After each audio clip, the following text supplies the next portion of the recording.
Misteri Jam 12. Baik, pendengar Misteri Jam 12, kisah seterusnya ingin saya bacakan. Ini berkenaan dengan satu lagi kisah dalam rancangan MJ12 ini. Seperti yang saya janjikan, pengalaman seorang pendengar. Katanya beliau bekerja di Jepun. Bekerja di Jepun sebagai seorang guru bahasa Inggeris.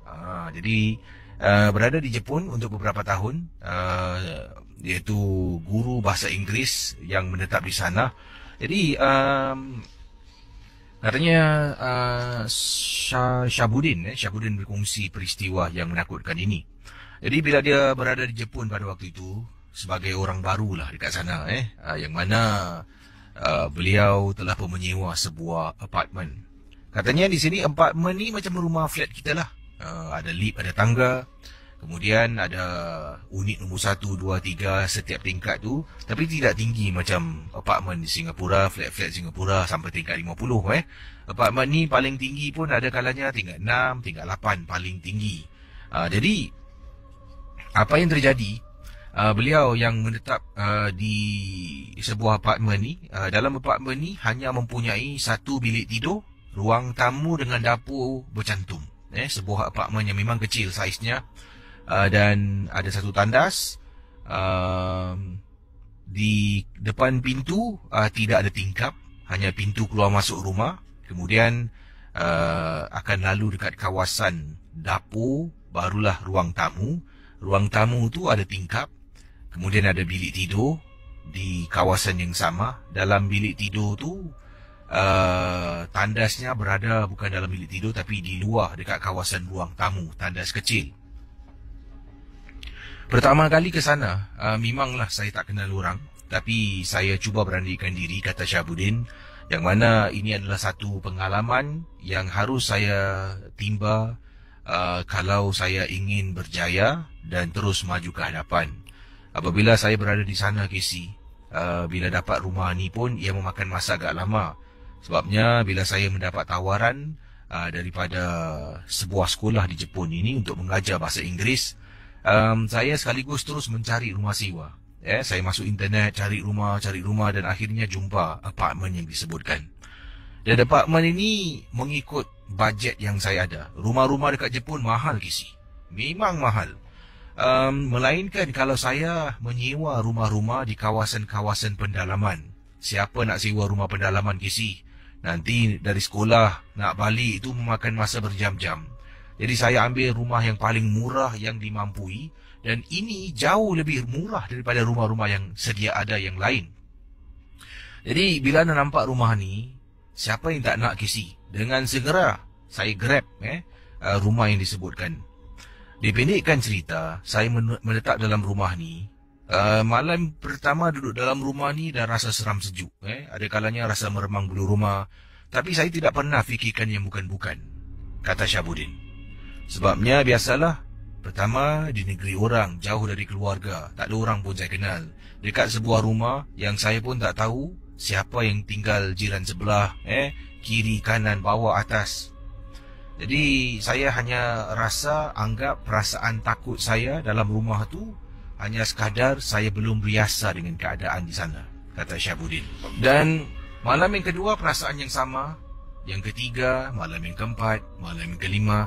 Selepas hampir 2 minggu saya menetap di apartmen ini,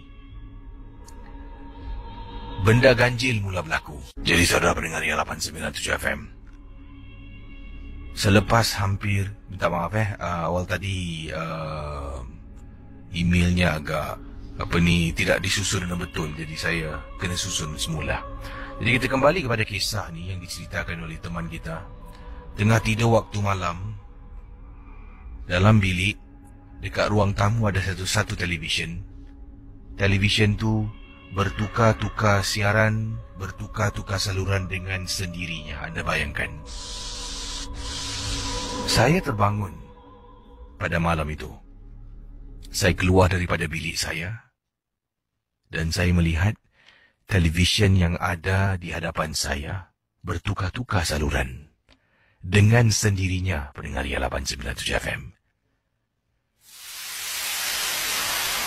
Apa pula TV ni on sendiri ni? Kemudian pendengar Ria 897 FM. Saya mengambil remote control. Kemudian saya tekan matikan TV. Saya berdiri dan tengok TV itu lagi. Tidak menyala, kata Syabuddin. Masuk balik dalam bilik, tutup pintu. Sekali lagi, televisyen tu bertukar saluran dan hidup dengan sendiri.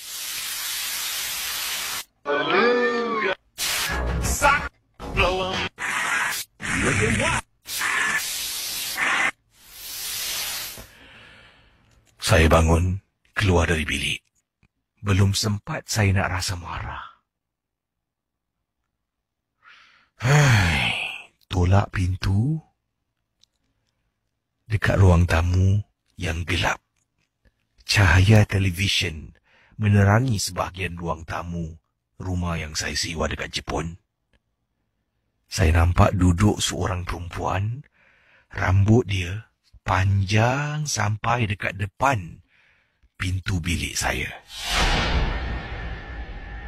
Nak marah ni buka pintu. Saya ternampak sebab televisyen tu betul-betul cahayanya memancar ke arah wanita yang sedang duduk depan TV, sedang pegang dan tarik rambut perlahan-lahan dan rambutnya panjang sampai depan pintu bilik saya. Saya tutup pintu perlahan-lahan. Kembali ke atas katil. Malam tu saya cuba lelapkan mata dengan membaca surah-surah yang saya tahu. Baca, tapi masih takut. Oleh kerana terlampau takut, saya miringkan badan saya supaya belakang saya ni terkena pada belakang katil. Jadi katil saya ada headrest. Headrest tu lazimnya kita akan letak kepala dekat ujung, kemudian badan kita, kaki sampai kat ujung lah. Pada malam tu takut punya pasal, badan saya ni rapat, selari dengan headrest yang ada dekat belakang, tarik bantal, taruh depan, tutup mata, saya baca dan baca. Dekat depan, televisyen masih bertukar-tukar saluran, Casey. Boleh terbayangkan, Casey, keadaan wanita tu, baru nak dekat 2 minggu saya duduk dekat dalam rumah ni. Keesokan harinya, saya tidak ada pilihan lain, saya terpaksa balik rumah yang sama. Tapi kali ini saya balik, saya menonton TV. Sebelum masuk waktu saya tidur tu, lampu ruang tamu saya hidupkan, televisyen saya tarik plug, lampu dekat kawasan dapur saya hidupkan, lampu tandas dekat luar saya hidupkan, bilik dalam saya tidur pun saya hidupkan. Sepanjang malam lampu hidupkan. Tidak ada gangguan berlaku, tapi perasaan takut dah mula menyelubungi saya. Sampaikan ada kalanya saya tak cukup tidur. Pergi kelas dalam keadaan mengantuk. Begitulah hakikatnya keadaan saya pada waktu itu. Sambil-sambil tu saya cuba mencari rumah lain. Dan akhirnya, setelah bayangkan saya duduk dalam rumah tu 4 bulan saya duduk, saya dah mula pandai berbahasa Jepun sedikit. Dah mula boleh bertutur dalam bahasa Jepun. Saya pun mula bercakap dengan beberapa orang jiran yang saya terserempak dengan mereka. Dekat bawah rumah saya ni ada satu mat yang kecil. Jadi saya pun berbual dengan dia, tanya tinggal sini ke? Dia kata, tingkat berapa? Dia cakap tingkat ni. Dia tanya saya tingkat berapa? Saya cakap tingkat ni, unit nombor ni. Dia terdiam. Kemudian saya tanya, kenapa Kau tahu tak siapa pernah tinggal rumah tu? Tanya saya lah kepada lelaki ini. Kemudian isterinya pegang tangan suami, seolah-olah memberi syarat, jangan beritahu bang. Tak apa, engkau boleh beritahu aku. Saya cakap dalam bahasa Jepun, Casey. Akhirnya dia beritahu saya. Saya kurang faham, Casey, sangat. Bercakap tu saya dah boleh, tapi untuk memahami mereka bercakap, agak sukar sedikit. Jadi berkali-kali saya tanya, dia cakap-cakap, saya cuba fikirkan, cuba fahamkan. Sebabnya cara mereka bercakap ni pantas. Jadi saya tak tangkap sangat.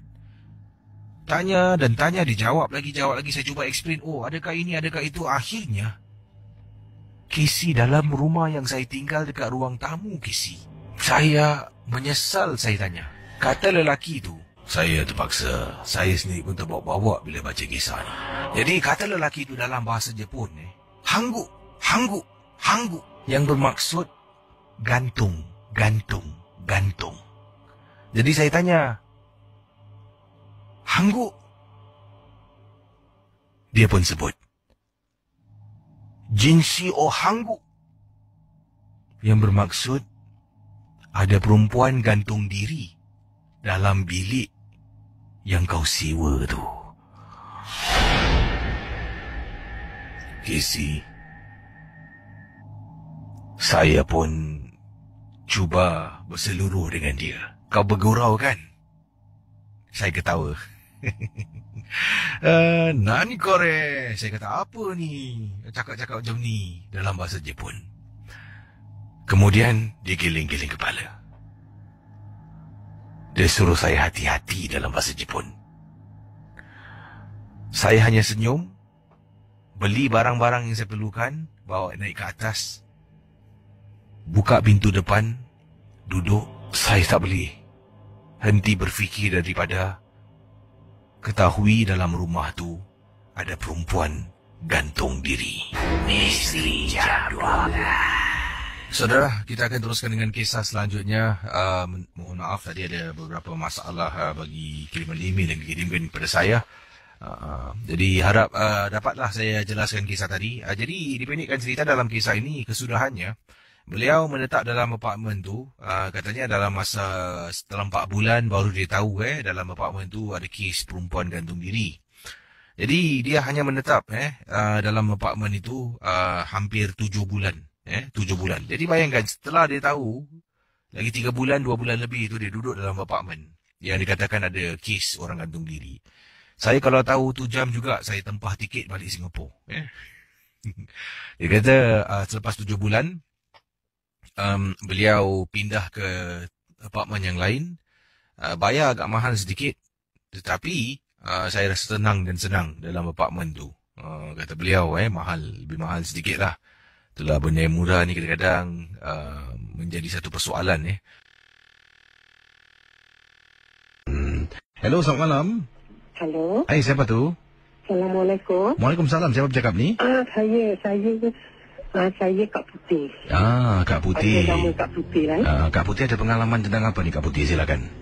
Ini sekarang dah on air. Ada, dah ke udara sekarang. Okey. Saya ni sebenarnya tukang urut. Jadi, adalah macam-macam cerita lah tapi satu je lah yang saya cerita lah saya ada urut satu budak perempuan ni lah. Jadi, selalu ni kalau saya datang kat rumah orang tu, macam biasa-biasa lah kita duduk-duduk terurut. Tapi budak ni, dia terus duduk depan saya. Habis tu, dia cakap, Kak, kalau kakak urut saya, kakak jangan takut Habis saya cakap, takut apa budak? Saya cakap, saya sebenarnya ada orang berdamping. Saya cakap, ya Allah, saya cakap apa? Budak ni budak muda ke macam mana, Kak? Orang muda lah. Macam dia baru kahwin lah, 20-an umur dia lah. Lepas tu saya cakap, budak, siapa yang berdamping dengan awak ni? Saya cakap, dia kata nenek. Nenek? Saya cakap, nenek mana tu? Saya cakap, dia kata nenek dari Gunung Ledang. Saya cakap, ya Allah, saya dah takut. Habis bilang, kakak jangan takut. Pasal saya bilang kakak, kira budak ni dia jujur lah. Dia bilang dengan saya, dia cakap, kalau kakak urut saya, kalau kakak sakit, nanti kakak telefon saya balik lah. Dia bilang, sebab dia ada bapa angkat, umur lah, konon-kononnya boleh ubat saya lah. Dia cakap, insyaAllah lah. Tapi ya Allah, saya takut juga. Saya urut-urut, saya baca lah macam-macam. Habis saya tanya dia lah, saya cakap, macam mana awak tahu yang awak ni ada nenek yang berdamping dengan awak? Dia cakap, dia dah nampak lah satu kali. Waktu dia tidur tu, nenek tu duduk sebelah dia. Bila dia cakap gitu, saya mising kat belakang, kan ada katil dia. Saya macam takut juga, tentang nenek tu kat belakang. Baik juga Itulah. Lepas tu saya cakap, macam mana boleh dapat nenek ni? Saya cakap, dia kata waktu dia masa mak dia melahirkan dia, dia baby-baby lah. Jadi ada tukang urut ni, urut mak dia, lepaskan nenek ni pada dia. Jadi sampai sekarang lah kira budak tu ada nenek ni. Habis saya cakap, siapa-siapa lagi yang tahu yang awak ada benda ni. Dia cakap keluarga dia tahu, suami dia tahu, tapi keluarga suami dia satu orang pun tak tahulah. Dia cakap okeylah kalau gitu awak diam-diam aja lah. Saya cakap kalau boleh awak doa-doa lah, macam banyak-banyaklah buat ibadat, apa kasih nenek pergilah. Saya cakap lepas tu dia nenek ni takkan pergi, dia bilang.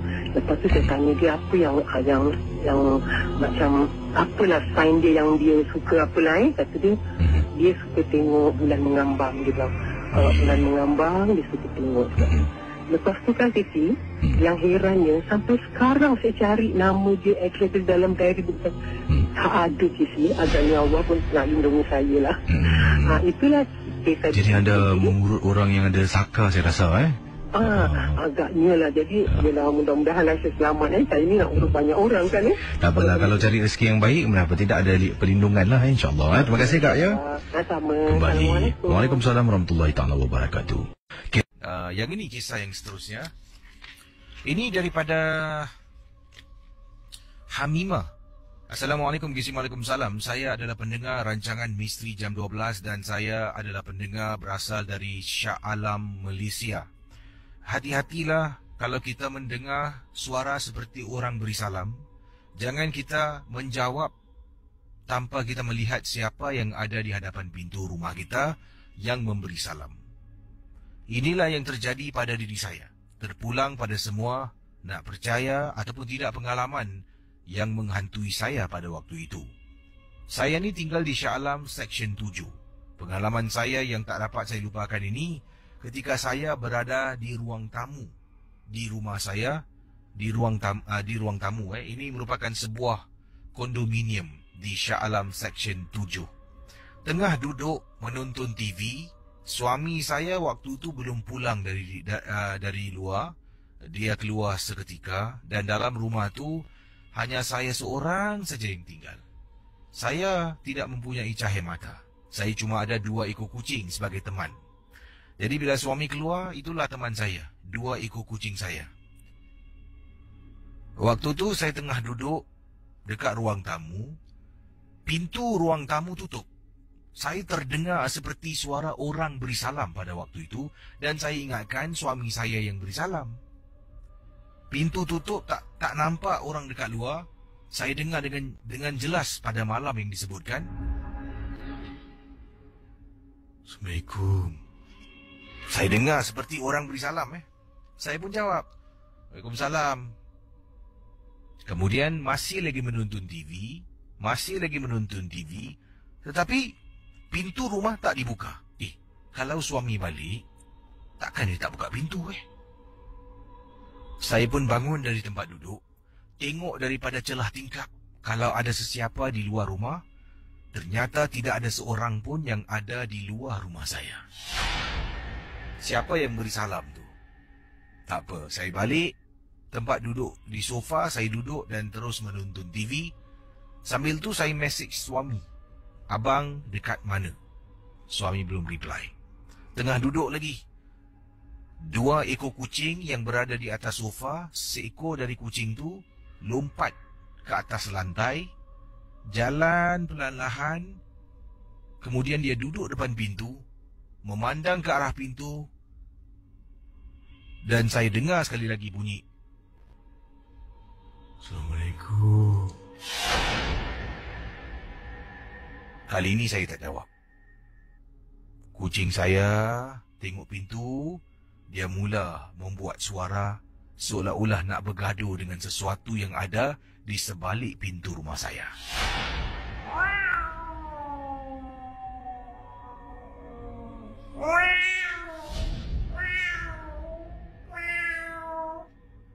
Peringkat 897. Saya memanggil kucing saya. Bobby, sini. Bobby tidak bergerak. Seekor lagi kucing dari atas sofa turun ke bawah, berjalan dan duduk di sebelah Bobby yang sedang mengiau tak henti-henti dekat pintu rumah. Tiba-tiba saya rasa macam ada sesuatu dekat luar rumah. Saya tak berani nak buka pintu. Suami saya pun message. Katanya, on the way, nak balik. Abang beli makan, kita makan sama-sama. Kemudian saya dengar. Assalamualaikum. Kisi, rupa-rupanya dipendekkan cerita. Orang beri salam dekat kawasan kondominium rumah saya di Shah Alam Section 7 adalah satu perkara yang biasa. Saya jarang berbual dengan jiran. Kebetulan saya ternampak jiran yang lalu depan rumah ketika saya nak keluar. Saya pun bertanya khabar, dia pun menjawab, kita pun bertutur, berbual-bual antara satu sama lain buat seketika. Kemudian saya tanya, Zila, aku nak tanya kau satu soalan, boleh tak? Zila terperanjat. Kau ni, tanya je lah, kenapa perlu macam ni sekali? Kau pernah tak duduk rumah sorang-sorang? Lepas tu kau dengar orang beri salam dekat depan pintu. Pernah. Semalam, 2 hari lepas. Kata jiran saya, dia pun pernah kena benda yang sama dengan saya. Tapi aku dengar, aku tak jawab. Sebab setahu akulah, kalau orang beri salam, kita kena tengok dekat depan tu. Nampak orang tu baru jawab salam. Kalau tak, jangan. Sebab kita seolah-olah membenarkan atau mengizinkan apa jua dekat luar tu masuk dalam rumah kita. Para pendengar di 897 FM ada kiriman SMS respon kepada kisah Zulhaimi awal tadi. Yang ini daripada Abdullah, katanya, Kisi, masih saya dahululah bersama dengan dulu tunang saya, sekarang dah jadi isteri. Perkara ini berlaku lebih kurang 7 tahun yang lalu dan kisah misteri masih saya ingat. Saya dengan isteri dan juga teman-temannya suka sangat pergi adventure. Maklumlah ada kenderaan, kita akan naik kereta, pusing sana sini, masuk sana sini. Dan pernah kita pergi Kisi ke tanah perkuburan, pusing-pusing-pusing, masuk kubur India. Bila sampai dalam kubur India, dalam kereta saya ni 7-seater, kita ada 4 orang saja. Saya dan tunang saya 3 itu, dan teman saya dan isterinya. Jadi bila sampai dalam, bila saya kata, salah kubur lah. Teman saya, kita semua senyap. Baik-baik kita dalam kereta ketawa-tawa. Jadi katanya di sini, bayangkan bapak dengar, tiba-tiba teman isteri saya ni senyap dan tak berbual bila kita dah keluar. Dia diam saja. Jadi sampai dekat kedai kopi, akhirnya kita berhenti dekat kapak. Kami cuba berbual dengan dia, dia masih dalam keadaan trauma, tidak sedarkan diri, ataupun bila tanya, dia tak jawab. Dia hanya merenung ke satu arah saja.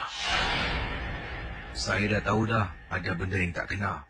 Jadi saya pun cuba ambil air mineral water yang ada di hadapan. Saya buka, saya baca lah. Bila saya baca, saya action rengis, benda tu tampar tangan saya, Kisi. Saya dah tahu dah, ini mesti satu kejadian rasukan.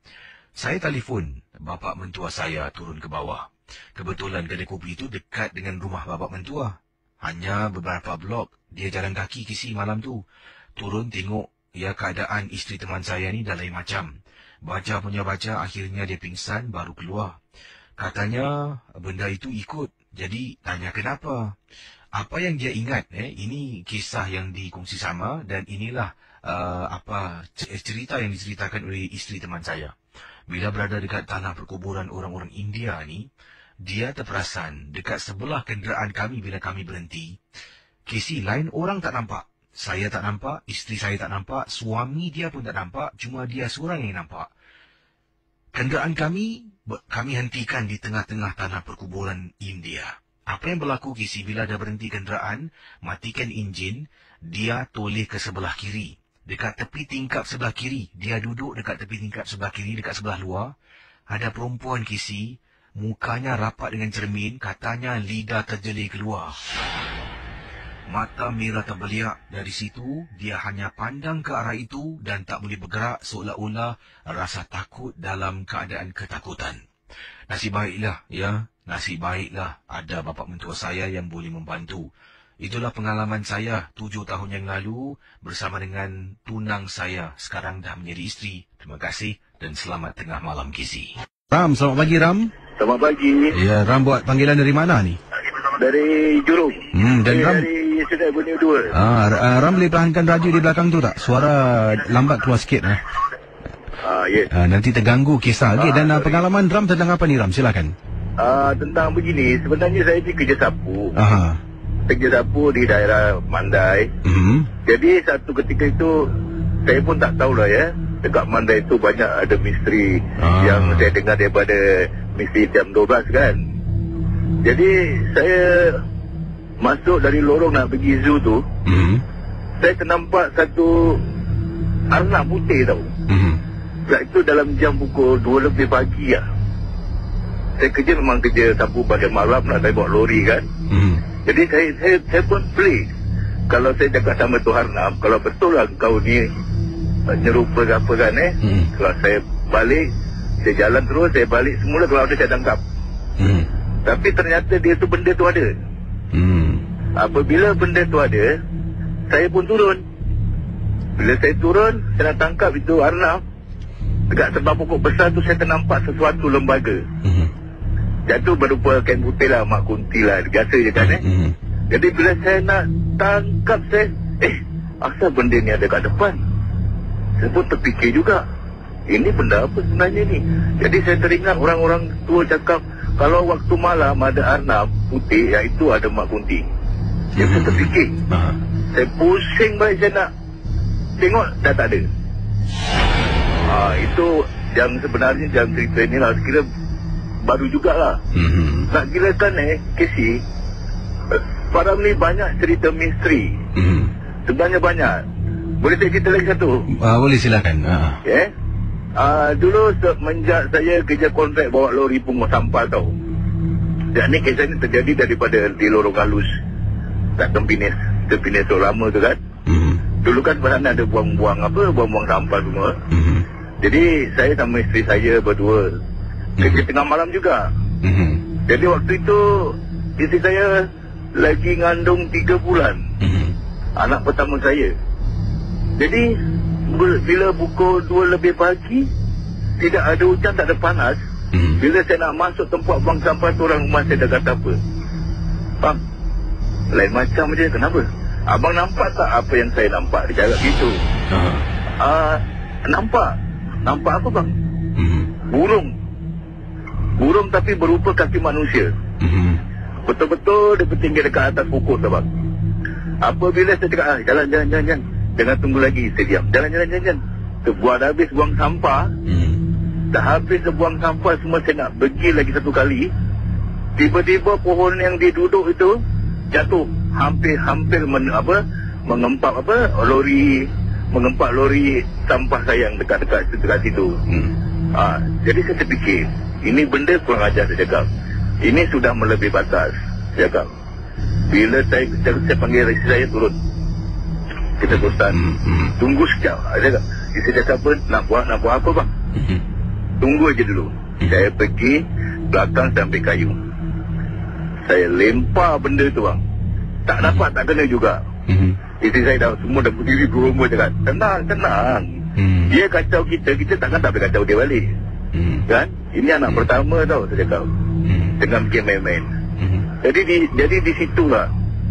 Bila dah dilempar tak dapat, lagi sekali saya dah dapat keluar tepi tu kan saya keluar, saya balik lagi. Saya buang sampah tu dekat atas kontainer. Tiba-tiba satu angin datang, sampah saya jatuh kat bawah. Tu orang rumah saya terkejut. Kenapa bang? Ni benda ni biasa je lah. Tunggu dulu. Saya diam-diam, saya tengok lagi. Bang, dia ada lagi kat situ, bang, dia tunggu. Biar. Saya ambil batu. Saya lempar kena. Terus lari bang. Di situlah, sampai sekarang anak saya umur 5 tahun.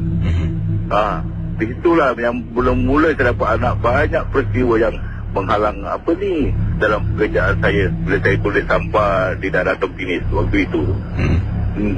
Tapi memang banyaklah cerita misteri yang saya kerja kat Mandai ni, kerana saya tidak dapat meneruskan kerana yang lain-lain pun cuba nak berkongsi misteri. Terima kasih ya. Ini, Terima kasih. Terima kasih KC, terima kasih banyak. Kembali. Baik, pendengar Ria 897 FM, saya akan kongsi kisah berikut ini. Tapi katanya, Casey, apa yang bakal saya kongsi dengan Casey dan juga para pendengar Misteri Jam 12, jangan sebutkan nama kawasan ini. Takut nanti penduduk dekat kawasan ini tersinggung dengan apa yang bakal saya ketengahkan untuk Misteri Jam 12. Jadi katanya, biarlah ia menjadi satu pengalaman, tapi jangan dedahkan di manakah perkara ini berlaku. Baik, ini berlaku di rantau inilah. Saya tak nak cakap dekat kawasan mana. Tapi kata beliau ni adalah seseorang yang gemakan percutian yang lain dari yang lain. Saya ni tidak gemar bercuti mengikut hotel 5 bintang, 4 bintang, pergi ke tempat-tempat tarikan pelancong seperti taman bertema, membeli belah. Itu bukan cara saya melancong. Saya lebih suka mendekati penduduk-penduduk daerah yang tepat saya pergi. Kalau saya pergi ke Malaysia, saya suka pergi ke kampung-kampung. Saya suka masuk ke sawah bendang. Saya suka tinggal di homestay.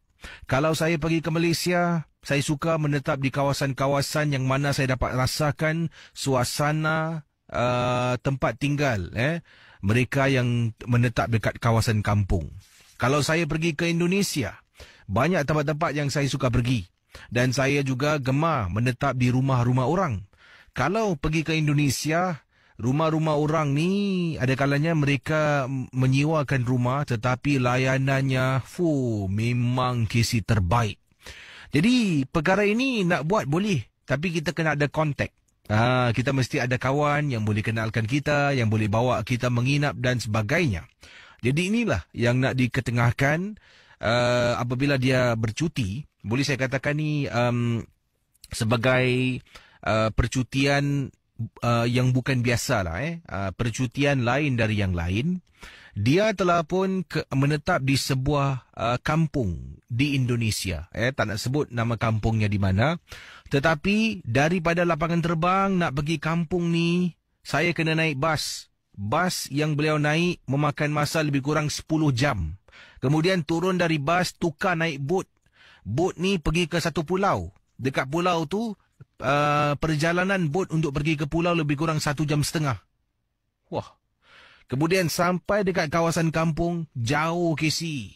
Barulah, dekat situlah dikatakan, diceritakan di sini, saya dapat bertemu dengan orang-orang kampung, lebih asli lagi, dan saya telah pun menetap di salah sebuah rumah orang kampung yang menawarkan saya menetap di sana. Saya ingin bercerita, tetapi saya tidak ingin menyinggung mana-mana perasaan.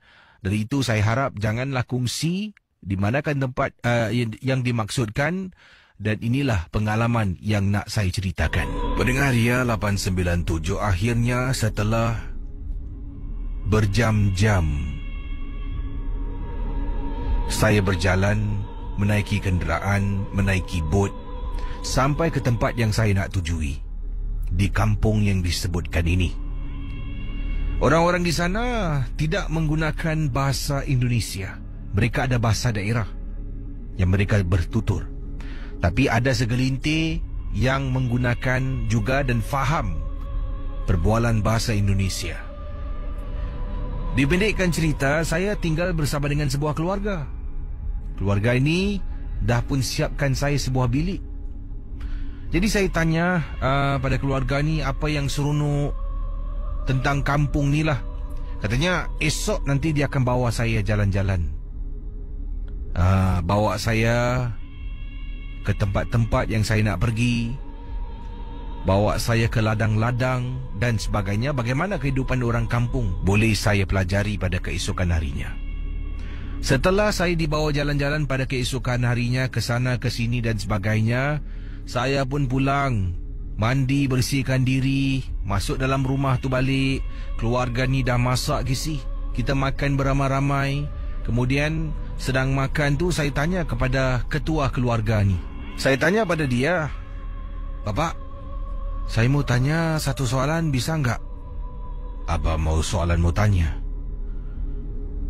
Aku lihat semua rumah depan pintunya ada digantung kain warna merah. Kenapa ya, Pak? Jadi Casey, setiap rumah yang saya lalu, yang saya nampak dan saya perasan, depan pintu rumah mereka akan gantung kain warna merah. Tak kisahlah, ada kalanya kain merah seperti kain rentang, ataupun ada kalanya mereka menggantung t-shirt warna merah. Apa jua asalkan ia adalah kain berwarna merah akan digantung depan pintu rumah. Jadi katanya nanti lepas makan aku cerita. Jadi lepas makan kita pun duduk mengopi Casey. Ngopi bareng, ya. Sedang duduk dekat luar rumah sambil dia sedang mengisap rokok kretek. Sambil tu dia pun cerita dengan saya. Dia tunjuk kain merah ini. Kalau lo mau tahu, ini adalah penghindar daripada rumah ini dikunjungi oleh makhluk-makhluk. Jadi kepercayaan orang penduduk kampung ni, kain merah ini sebagai satu tangkal azimat mengawal makhluk-makhluk halus daripada masuk ke dalam rumah. Jadi saya pun tanya, kalau rumah-rumah ini tidak ada kain merah ini apa jadi, Pak? Kalau enggak ada, kamu enggak bisa tidur. Dia akan masuk dalam rumah ini, kemudian dia akan mengganggu kamu sekeluarga. Saya rasa macam tak percaya. Takkanlah kain merah ni mampu menghalang makhluk halus daripada masuk ke dalam rumah. Saya pun cuma angguk-angguk dan senyum saja. Mungkin itu adalah budaya mereka. Saya pun tak naklah cakap panjang. Pendengar Ria 897 FM. Jadi apa yang berlaku pada suatu hari itu, setelah saya bertanya soalan tentang kain merah, kemudian bapa ni pun membawa saya ke sebuah pondok. Dan saya tak perasan bila saya masuk pondok ni, dia pun kata, okey, sini tempat kita beristirahat dahulu, esok kita akan pergi ke tempat yang lain. Sebenarnya bapa ni nak suruh saya rasakan sesuatu, Casey. Jadi bila saya pergi dekat pondok ni, jadi bapa ni kata, okey, di sini kita akan bermalam di sini. Pondok ni terletak agak jauh daripada kawasan kampung. Jadi kita bermalam di sana, keesokan pagi akan bangun lebih awal pagi. Kita nak merentas hutan dan berada dekat kawasan-kawasan tertentu yang mana dia nak tunjukkan saya alam semula jadi yang begitu indah katanya. Jadi pendengar Ria 897 FM, bila berada dalam kawasan pondok, dalam pondok yang dimaksudkan tu, saya dengan bapa ni dengan dua lagi orang rakan bapa ni sedang duduk di dalam rumah tu, dalam pondok tu. Kita sambil-sambil duduk, kita minum kopi, kita berborak-borak. Dan kemudian bapa ni tanya kepada salah seorang daripada ahli yang datang bersama. Dia cakap dalam bahasa daerah yang saya tak faham. Kemudian bapa ni jadi marah. Saya tanya, "Bapak, apa masalahnya, Pak? Kenapa, Pak, marah-marah?" Katanya, dua lelaki kawannya ni memang tak guna. Kenapa, Pak? Aku pesan, katanya aku pesan untuk bawa kain merah, t-shirt merah, apa jua yang merah untuk digantung depan pintu. Tapi dua-duanya lupa. Wah, malam ini ya, hati-hati aja mau tidur, kata bapak itu dengan nada suara yang takut, tapi cuba bergurau senda dengan saya.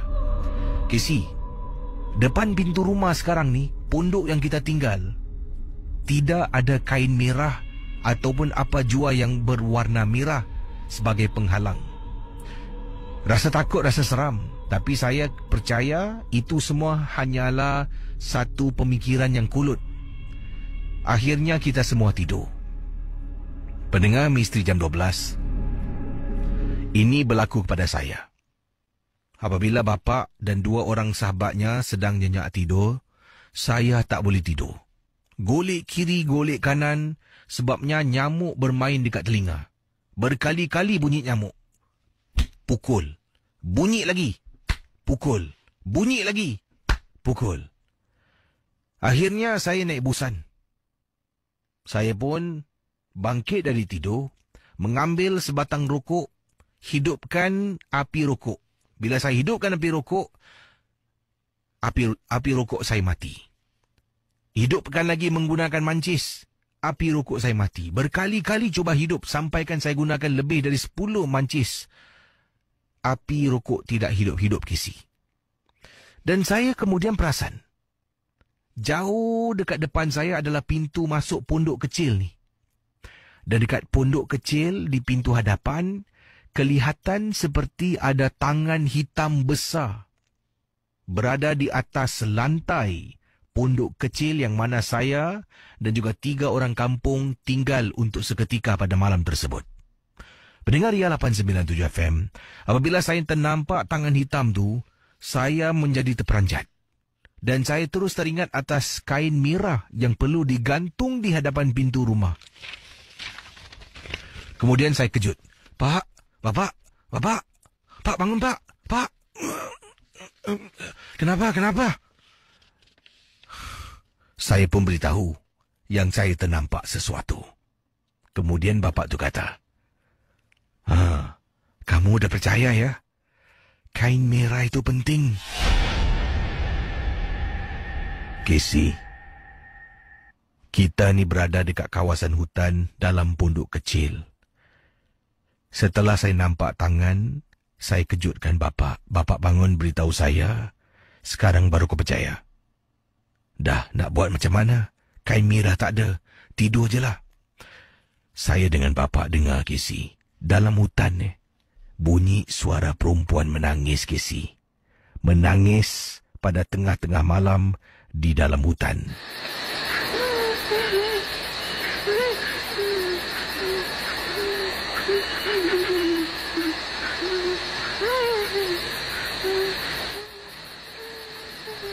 Dalam pondok yang saya tinggal, gelap. Kami hanya menggunakan lampu lilin yang dibawa bersama seperti pelita. Jadi memang tidak ada cara lain menggunakan lilin, dan bapa ini kata kuatkan semangat, cekalkan hati, tidur secukupnya sebab esok memerlukan masa yang lama untuk kita berjalan. Macam mana nak tidur, Casey? Takut sangat-sangat, Casey. Akhir sekali, saya tidak ada pilihan. Saya tidur dan lelapkan mata dan sampailah ke pagi. Sekarang ini baru saya percaya. Percaya dengan kata-kata bapa. Setiap rumah yang ada di hadapan rumah mereka, kain merah, t-shirt merah, apa jua warna merah. Sebagai pendinding supaya keluarga mereka tidak diganggu. MG12 on call. MG12 on call. Ada di antara kita pernah dengar mana mungkin ibu ataupun lebih tepat lagi nenek miringkan tubuh ke kiri ataupun ke kanan. Jadi ini kiriman daripada seorang pendengar. Kalau tadi Tri itu adalah seorang wanita, ini kiriman daripada pendengar bernama Dayah yang berkongsi, yang mana beliau ni tinggal bersama dengan neneknya. Nenek selepas satu kejadian pada keluarga Dayah ni, katanya Dayah dia terpaksa untuk sementara waktu tinggal bersama dengan neneknya dan pakciknya lah. Jadi Dayah ada satu bilik dan nenek pernah menegur kalau tidur tu satu yang pertama sekali. Dalam keadaan tidur pun kena tutup aurat. Nenek beritahu saya yang di dunia ni berkeliaran jin jantan, jin betina. Saya dengar pun ialah sebagai orang muda, kata Dayah. Banyak sangat kepercayaan. Saya iakan je lah. Casey, mohon maaf. Saya kalau tidur malam, saya suka gunakan shorts, seluar pendek. Dengan t-shirt saya dan tarik selimut. Biasalah kalau dalam keadaan sedang tidur, nanti kita akan pusing kiri, pusing kanan, kadang-kadang selimut tu tertanggal. Dan nenek saya pernah nampak, dia nasihatkan saya. Katanya, Daya, ini nak nasihatkan pada kau. Kau tidur malam, jangan suka tidur baring. Miringlah kanan. Ataupun miring kiri ke. Nanti jin datang duduk dekat badan kau. Saya hanya senyum. Nenek ni tak habis-habislah dengan jin. Sampaikan pada satu malam. Katakan, keluarga Dayah, ibu dan ayah adalah masalah keluarga. Jadi oleh kerana itu, Dayah terpaksa tinggal di rumah nenek dengan pakciknya. Malam yang disebutkan ini ketika kejadian setelah beberapa kali nenek nasihat. Pakcik dengan nenek tidak ada di rumah. Jadi beliau pun waktu tu sekitar jam 11 malam. 11 malam Kata Dayah, saya pun dah masuk bilik lah. Dah tutup pintu, dah mula nak tidur. Jadi saya baring, sambil baring tu saya bermain dengan handphone saya. Saya terdengar sesuatu macam bunyi orang tutup pintu tau Kisi. Jadi saya ingatkan nenek dengan pakcik saya dah balik lah. Jadi setelah saya dengar bunyi orang tutup pintu, dalam 5-10 minit terus tak dengar bunyi apa-apa lagi. Yalah, nenek saya kalau dia balik, dia akan singgah masuk bilik saya. Buka pintu, dia tengok saya dah tidur ke belum. Kalau saya belum tidur, nanti dia tanya dah makan ke belum. Kadang-kadang lah misal kata kalau nenek balik, dia buka pintu, belum tidur Dayah, kau dah makan? Nanti Dayah akan jawab mungkin lah, oh dah makan nek. Ya, tidur kau, malam masih main handphone lagi. Dia tutup pintu dan dia masuk bilik dia. Jadi pada malam tu, Dayah tengah baring main handphone, dia dengar bunyi orang macam buka dan tutup pintu. Sangkaan dalam benak fikiran ni, oh dah balik 5 minit, 10 minit. Takkan ini aku tak masuk-masuk rumah. Senyap je. Kemudian baru nak bangun ni. Nak bangun, bayangkan pendengar dia. Dah bangunkan badan daripada baring, nak pusingkan kaki letak atas lantai, ada orang buka pintu bilik. Dia buka perlahan Kemudian bila tolak pintu bilik ada celah kecil sangat. Dari situ Kisi bayangkan Kisi, ada mata orang sedang tengok saya.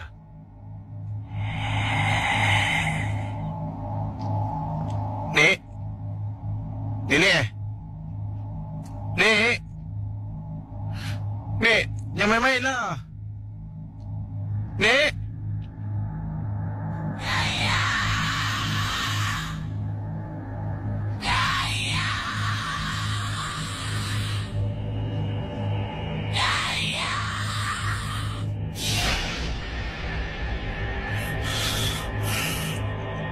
Saya baca surah Al-Fatihah Kisi. Ya Allah Kisi, bila saya baca surah Al-Fatihah, saya tak tahu Kisi pendengar dia 897, anda bayangkan saya baca sedikit contoh. Dayah sedang Bismillahirrahmanirrahim, Alhamdulillahirrabbilalamin, Ar-Rahman. Tiba-tiba benda tu, Maliki yaumiddin, iyyaka na'budu. Saya terdiam Kisi. Dia boleh sambut apa yang saya baca. Nenek, jangan main-main lah. Pak Long. Saya terus telefon Pak Long saya. Pak Long jawab telefon. Pak Long dalam perjalanan nak balik ke rumah. Dipendekkan cerita, Alhamdulillah saya dapat kekal dalam bilik tu. Gangguan tu walaupun dah berhenti, tapi perasaan takut masih ada. Saya dengar bunyi buka pintu, saya dah takut. Kemudian masuk nenek punya suara. Dayah, Dayah, nenek. Nenek tolak pintu. Kau belum tidur lagi? Tanya nenek dengan selamboi. Nenek tak tahu. Kata Dayah yang nenek dia tidak tahu keadaan cemas yang berlaku dalam rumah. Nek, nak tidur lah ni. Saya nak cakap tidur dengan nenek. Malam tu pun saya malu Kisi. Jadi, Setelah nenek keluar dari bilik, ya saya pun tidur. Tapi kali ini saya buka pintu dan saya buka lampu kecil di tepi katil saya. Saya tidur tiarap. Maaf, saya tidur baring. Kemudian saya beralih pusing tidur tiarap. Tak selesa, Kesi. Tidur miring, tak selesa. Saya baring balik. Baring, terlelap mata. Terkebil-kebil. Akhirnya, saya mata terkebil sebab tahan daripada nak tertidur. Takut sangat-sangat. Akhirnya saya tewas dan saya terlelap.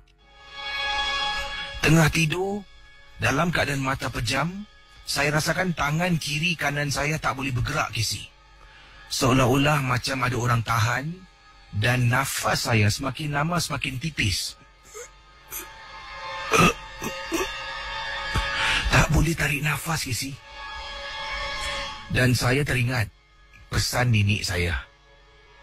Kalau saya tidur baring, kata Daya, cuba kalau tak boleh bernafas, cuba saya istighfar dalam hati, perlahan-lahan istighfar. Kesi, nak cakap dalam hati pun susah, bayangkan. Saya cuba. Akhirnya dalam hati boleh bercakap. Saya ulang daripada dalam hati, ia terus ke bibir saya.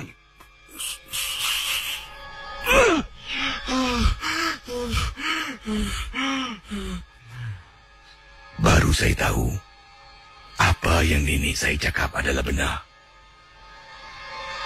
Jangan tidur pakai seluar pendek. Tidur pun nak kena tutup aurat, sebab ia mengundang jin untuk mengganggu kita. Dia akan datang dan duduk atas dada kita. Walaupun saya kurang selesa tidur miring kiri atau kanan, saya takut. Saya ikut nasihat nenek saya.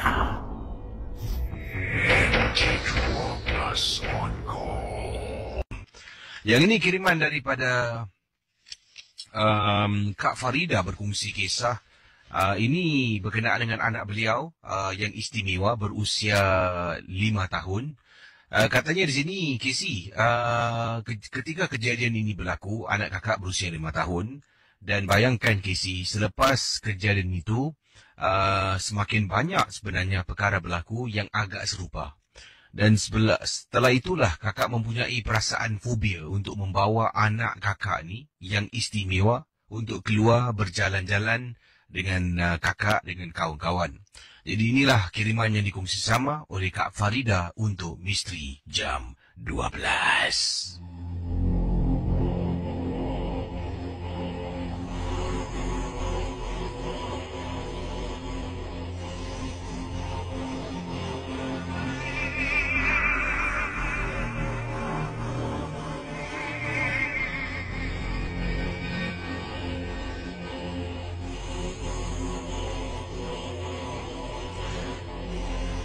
Pada usia 5 tahun, Casey, apabila dia dah mula pandai bercakap, tapi tidak peta. Anak kakak ni lebih suka berdiam diri. Kadang-kadang, dia akan tunjukkan reaksi-reaksi tertentu.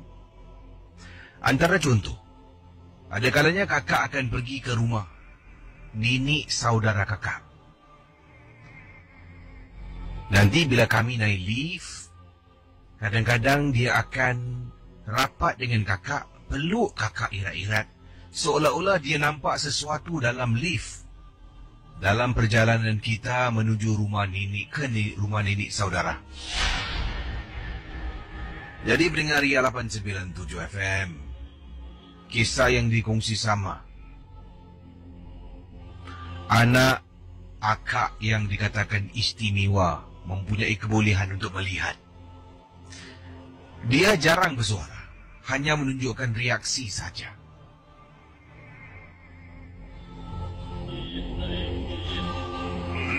Sampaikan pada satu hari, waktu itu jam 11 lebih malam, kakak dengan dia sedang berjalan di kolong blok. Hanya kami berdua nak pulang ke rumah. Suami kakak memang tidak ada. Dia bertugas shift malam, mencari rezeki untuk keluarga. Anak kakak dengan kakak jam 11 lebih jalan dekat kolong blok. Tengah jalan dekat kolong blok tu, di tepinya ada koridor tempat berjalan kaki menuju ke arah lobi lift rumah. Untuk pengetahuan semua, kakak ni tinggal dekat kawasan Woodlands. Tengah jalan dekat sidewalk. Tiba-tiba anak kakak bersuara. Mami, Mami, what is that? Cakap dalam bahasa Inggeris. Jadi sebagai seorang ibu, yang ada seorang anak yang jarang bercakap. Seringkali berdiam diri. Bila anak tu bercakap dengan kita, kita mula hargai tau. Walaupun dia tanya benda yang mungkin menakutkan kita, yang mungkin tidak sesuai, kita tak akan marah. Malah lebih kepada gairah sangat nak menjawab soalan dia kepada kita. Kemudian saya tanya dia lagi. Yes, Haikal. Haikal nampak apa? Mana? Mami, what is that? Mami, so scary. Kata anak kakak yang berusia 5 tahun. Haikal? Haikal, tengok apa Haikal? Mami. Takut Mami. Muka dia seram. Pendengar Misteri Jam 12, anak kakak terus peluk kakak. Bila perhatikan pada waktu itu,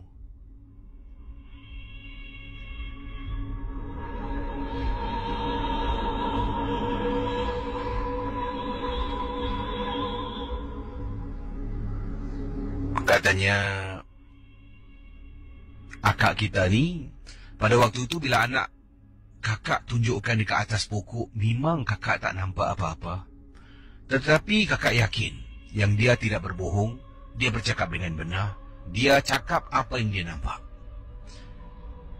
Bila balik itu, kakak dengan dia pun duduk dan kakak pun cakap dengan dia dengan cara baik. Haikal, lain kali kalau jalan, malam-malam, bila tengok dekat pokok ke, dekat longkang ke, Haikal ternampak sesuatu yang seram, jangan Haikal tegur, okey? Haikal buat bodoh sudah. Baca bismillah, pegang tangan mama ketat-ketat, jalan ke depan. Pendengar Misteri Jam 12 sedang bercakap ni, ya, sedang nasihatkan anak, kalau boleh jangan buat macam tu lagi. Tiba-tiba anak kakak kata, Mami, orang tu ikut balik. Wow. Saya terdiam, Kisi. Saya tak tahu nak cakap apa. Kemudian, baru saya nak tenangkan anak saya sendiri tak tenang, saya sendiri yang tak tenteram. Meremang bulu rumah saya. Sekarang ni, persoalannya, orang tu ikut balik. Bila kakak tengah bercakap dengan anak, di ruang tamu, pintu ruang tamu kakak memang tutup. Pintu pagar, pintu kayu memang kakak tutup. Tapi tingkap ruang tamu terbuka luas, Kisi. Boleh nampak luar, orang lalu lalang pun boleh nampak. Jadi persoalannya, benda tu dekat luar rumah ataupun dekat dalam rumah. Bila anak cakap, Mami, benda tadi kok kita balik. Terus meremang bulu rumah Kisi. Sekarang persoalannya nak tanya anak, Haikal, dia dekat dalam ke dekat luar? Haikal cakap dengan Mami sekali je. Lepas tu jangan cakap pasal ni lagi, Dekat dalam rumah ke dekat luar rumah?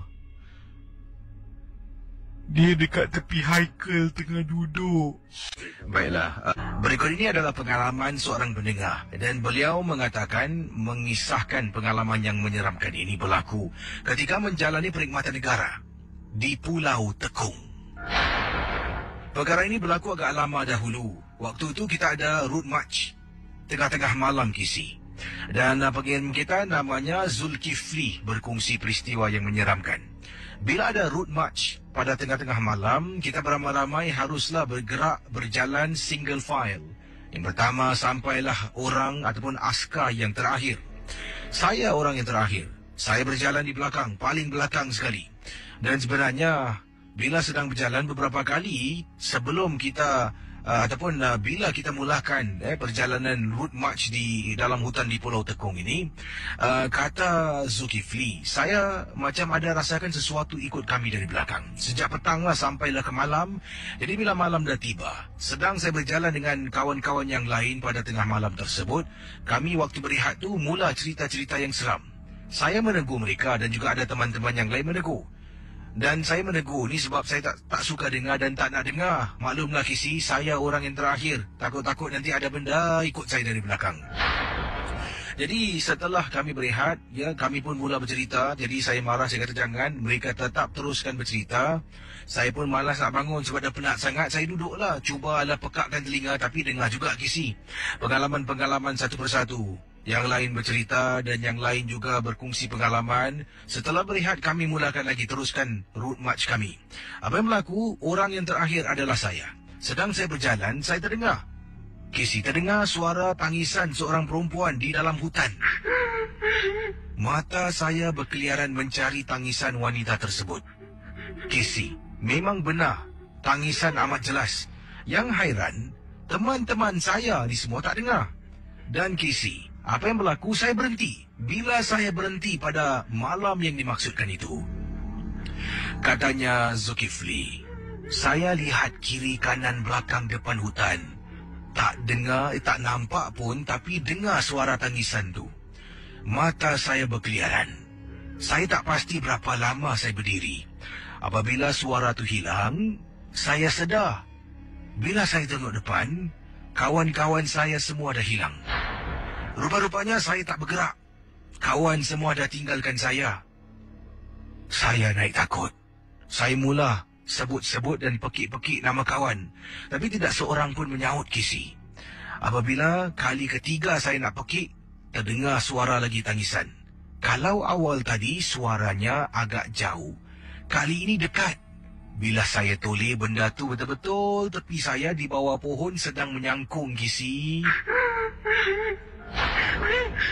Para pendengar Ria 897, kata Zulkifli, bila ternampak wanita tu sedang menyangkung, saya istighfar dan jalan.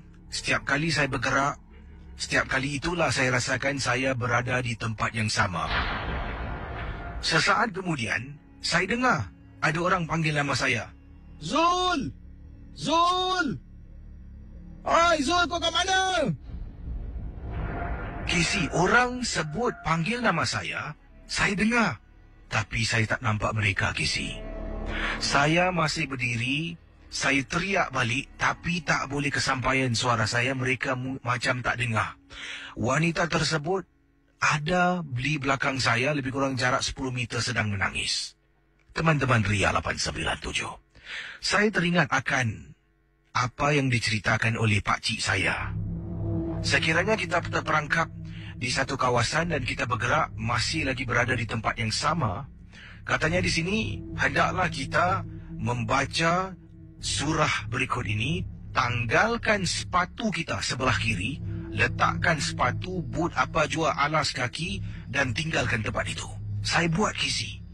Saya baca surah yang pakcik saya ajar, saya buka boot saya, walaupun menyiksa nak buka boot tu, saya tetap buka. Tanggalkan sebelah kiri, tinggal, dan saya bergerak tanpa pandang ke belakang. Lama-kelamaan saya nampak cahaya lampu suluh yang digunakan oleh rakan-rakan saya. Saya pekik dan pekik dan pekik, barulah suara saya terkeluar. Teman-teman saya suluh ke arah saya dan barulah saya berjumpa dengan mereka. Saya dimarahi oleh peletun sarjan saya. Dia tanya ke mana saya pergi, kenapa tak bilang? Saya tak tahu nak cakap apa, Kisi. Saya cuma berdiam diri saja. Saya kata, later I will explain. Jadi, nasib baiklah peletun sarjan saya memahami keadaan.